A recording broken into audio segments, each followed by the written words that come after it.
After the final chapters of Boruto Naruto Next Generations were released, the concept of Shinjutsu was introduced into the story, and while Shinjutsu itself was easy enough for most fans to grasp the idea that every jutsu you saw performed in Naruto's manga was a cheap imitation of Shinjutsu, i.e. divine jutsu, there was one ability in particular that even to this day appears to still have quite a few fans actually confused about it, which is the Omnipotence Shinjutsu that Ada used in the last two chapters of Boruto Naruto Next Generations, which is why in today's video I'm not only going to explain everything you need to know or might have missed about the Omnipotence Shinjutsu, but I also want to clear up some of the misconceptions that still exist regarding Omnipotence, at least as of this recording, which is before Boruto 2 Blue Vortex Chapter 2 has been released. So the Omnipotence is a Shinjutsu that originally belonged to the god of the Otsutsuki clan, Shibai Otsutsuki. Momoshiki refers to it as basically being the ultimate technique for Shinjutsu, comparing it to what humans refer to as computer programming, but instead of writing a computer program, the Otsutsuki take the chakra and manipulate it on a different level. Entire worlds have been created using the Shinjutsu. Desires have become real, and it works very similar to Genjutsu itself, but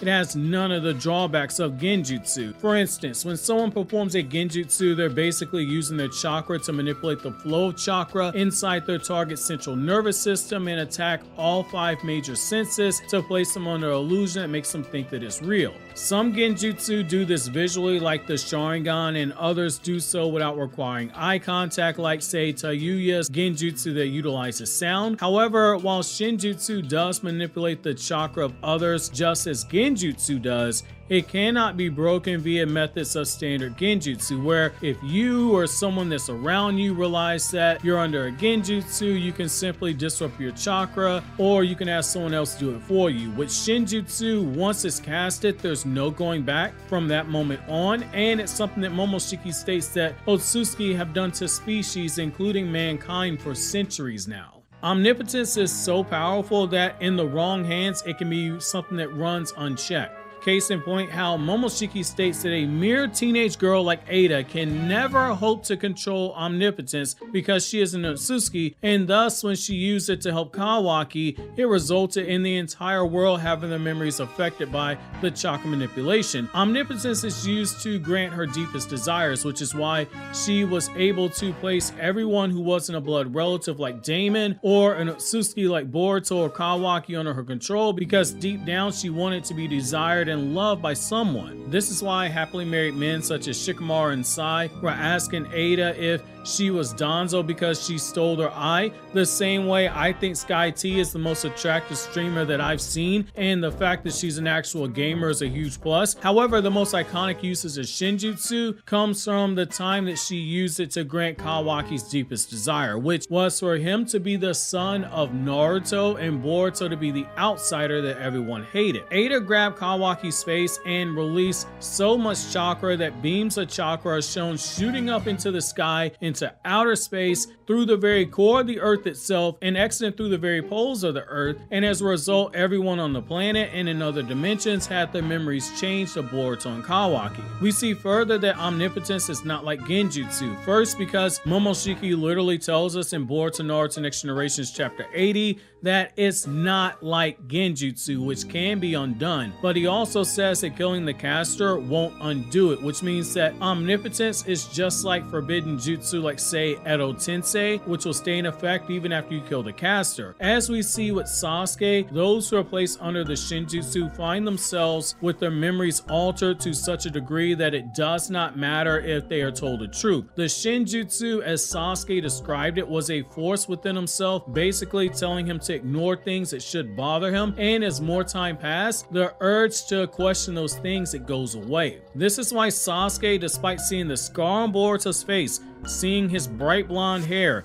his blue eyes, and the whiskers on his face, despite Boruto carrying Sasuke's headband and sensing Momoshiki inside of Boruto, Sasuke was still unsure if Boruto was actually Naruto's son, and he was worried that he was making a mistake by saving Boruto from execution. In Boruto 2 Blue Vortex Chapter 1, we learned that it wasn't just Sasuke who came to this conclusion, so too did everyone else, with Sarada explaining to us as the readers that initially everyone sensed that there was something something wrong, that there was a paradox in place. Shikamaru and the others questioned why Kawaki didn't have Momoshiki's chakra inside of him, and why he had the body of a cyborg, which is a reminder, a cyborg is a mechanically enhanced human. There are no androids in Boruto. However, the Shinjutsu over time made Shikamaru and everyone else stop questioning if Kawaki was Naruto's son and why he had all those enhancements, why he had Ishiki's karma, because as Sasuke described, there is a force within them that's telling them to look past anything that contradicts their memory. This is why after having their memories of Boruto and Kawaki swap, if you show someone a picture of Naruto holding baby Boruto or Boruto in the academy, even if you go as far as to show them actual footage of Naruto saying that this is my son Boruto Uzumaki, it won't make them suddenly come to the conclusion that their memories have been altered. The Shinjutsu will literally make them see that information and go, well, that's not true. Kawaki's the son of Naruto. This must not be real. This video of Naruto, this isn't real. We saw something similar to this from the way that the Chunin who discovered Kawaki with Ada after the Shinjutsu was casted, they immediately asked him what happened to the scar over your eye, because the last they saw, Naruto's son had a scar over his eye. Yet here was Kawaki, the boy they believed to be Naruto's son, and suddenly he had no scar over his eye. They saw something that should have made them question what they were seeing, but they just immediately accepted it for how it was actually presented to them. All doubts are erased by the Shinjutsu, and as more time passes, the stronger it gets, to the point where you can't convince someone under the Shinjutsu that they're misremembering things, because as Ada tells us, if you were to do such a thing, people would look at you and question if you were the one who had your mind altered. Essentially, omnipotence destroys the critical thinking someone might have to question the reality presented towards them that directly contradicts their memories, which is why someone as smart as Shikamaru can't see the truth. It's not because he's suddenly an idiot. He literally cannot see past the deception right in front of him, because his brain has been altered by Ada's chakra manipulation via her Shinjutsu, which in a very interesting way takes us back to one of the core themes of Naruto, which is that a ninja must see through deception. However, the Omnipotence Shinjutsu continues the theme of everything that you saw in Naruto was mere child's play to the Otsutsuki. Think of it from this perspective. Critical thinking and clear comprehension go out the window when it comes to all things related to the Omnipotence Shinjutsu that everyone's been placed under. That strong force within them literally keeps telling them to look past all the odd things they see, rewriting their memory over and over and over until they see the world as the caster of the Shinjutsu wanted, which in this case is Kawaki's wish to be viewed as Naruto's only son. And as a result, everything they remember about Boruto is now associated with Kawaki, despite their physical appearances and personalities being drastically different. All their memories of the two, the knowledge of them that they have, the shared history that they have, it's all been reversed. This is why when Himawari is talking in Boruto 2 Blue Vortex Chapter 1,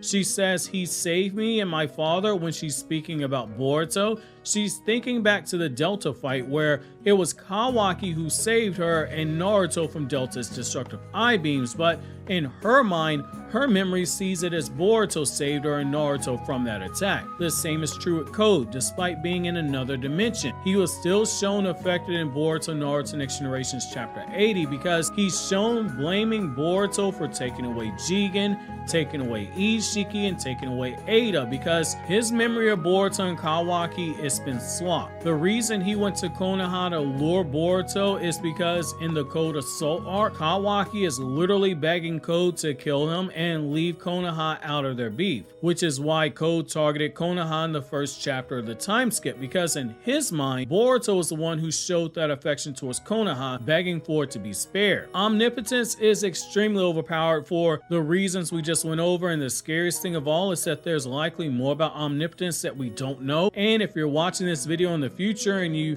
notice that there are major changes to omnipotence not addressed, I'll make a sequel video covering that new information once it becomes clear that we definitively have all the information on omnipotence. But as of this recording, this is everything that exists, and this is everything you need to know. If this video helped you out and made you understand omnipotence a little bit better, make sure to share this. That way we can get this out to as many people as possible.